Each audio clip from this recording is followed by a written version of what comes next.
迎收看《Hello Living 美味生活》。今天呢 ，Kitty 拿了一串的番茄哦，是不是看起来非常新鲜呢？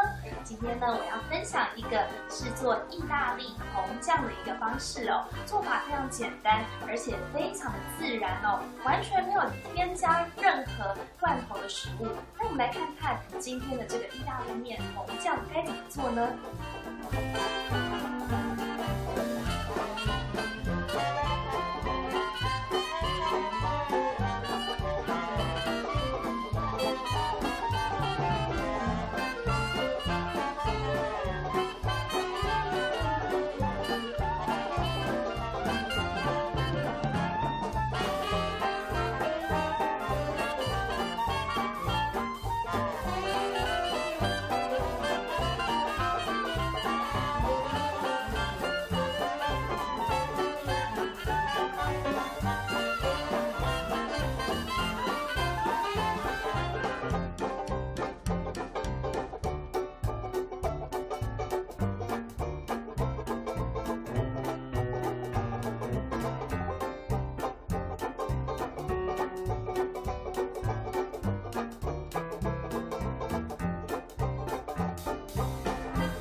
好啦，这就是今天呢 Kitty 为大家介绍的自制意大利面红酱，好好吃哦！我觉得呢，真的比一般外面市售的意大利面酱好吃100倍、1000倍。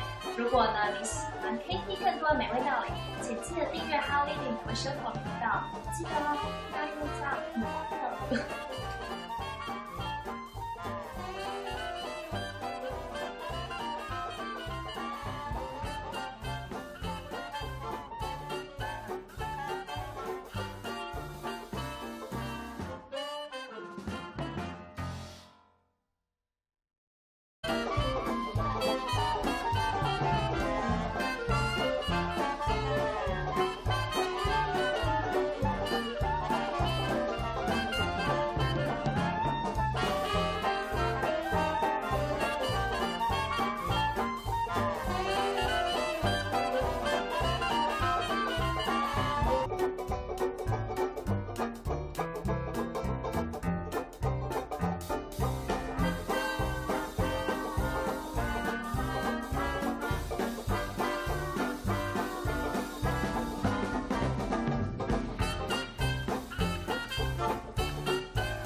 这样的一个方式哦，做法非常简单，而且非常的自然哦，完全没有添加任何罐头的食物。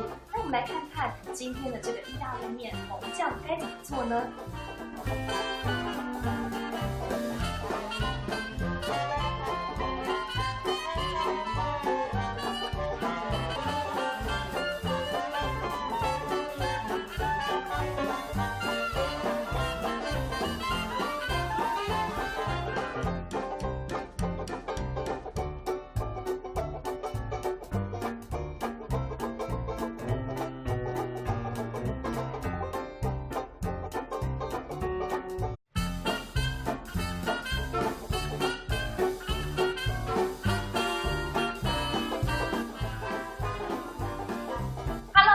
好，我是 Kitty， 欢迎收看 Hello Living 美味生活。